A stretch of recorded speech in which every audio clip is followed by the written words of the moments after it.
મિત્રો, આજે વિશ્વ કેન્સર દિવસ છે. આપણે જોઈએ છીએ કે કેન્સરથી પીડિત લોકોની દશા કેવી હોય છે અને દિવસે દિવસે આપણે ત્યાં કેન્સરના કેટલા બધા કેસ વધતા જાય છે. ખાસ કરીને આપણા નજીકના સ્વજનોને જ્યારે કેન્સરથી સ્ટ્રગલ કરવું પડે છે ત્યારે એની દુઃખ, એની પીડા, એની વેદના આખા કુટુંબને વિચલિત કરતી હોય છે. મિત્રો, આ કેન્સર જે કૂદકી અને ભૂસકે વધી રહ્યું છે એની પાછળના જે કારણો છે, આ બધા જ કારણો આપણે જાણીએ છીએ, છતાં પણ આ બધી વસ્તુઓને આપણે અવગણીએ છીએ, એના પ્રત્યે ઉદાસીનતા દાખવીએ છીએ.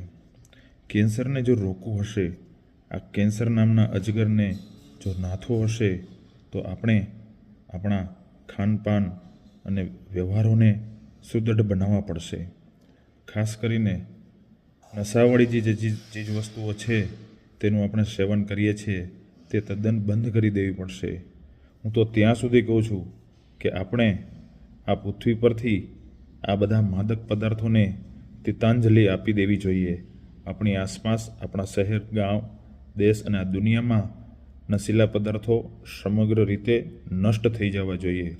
જો આ નશીલા પદાર્થો નષ્ટ થશે તો આપણું યુવાધન પોતાની કુશળતા, કૌશલ્ય, આવડતને પૂરા પ્રમાણમાં ઉપયોગમાં લઈ શકશે અને દેશ અને દુનિયાને વિકાસની ચરમસીમા સુધી, પરમ વૈભવ સુધી પહોંચાડી શકશે. માટે આજે આ વિશ્વ કેન્સર દિવસ નિમિત્તે આપણે બધા એક સંકલ્પ કરીએ કે આપણા ખાનપાનમાં આપણે જે નશીલી ચીજવસ્તુઓ, માદક પદાર્થો જે આપણી આસપાસ રહેલા છે તેને દૂર કરવાના પ્રયત્ન કરશું. આપણે લોકો સવારથી સાંજ સુધી જે ખોરાક આરોગીએ છીએ, આ ખોરાકની અંદર ભેળસેળથી લઈ ખોરાકને ઉગાડવા, પકાવવા સુધીની જે પ્રક્રિયાઓમાં જે પેસ્ટિસાઇડથી માંડી અને ભેળસેળના તત્વો જે ભેળવવામાં આવે છે તેના કારણે પણ કેન્સરની ખૂબ જ શક્યતાઓ વધે છે.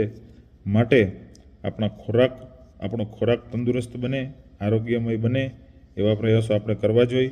એના માટે પણ આપણે કટિબદ્ધ બનવું જોઈએ.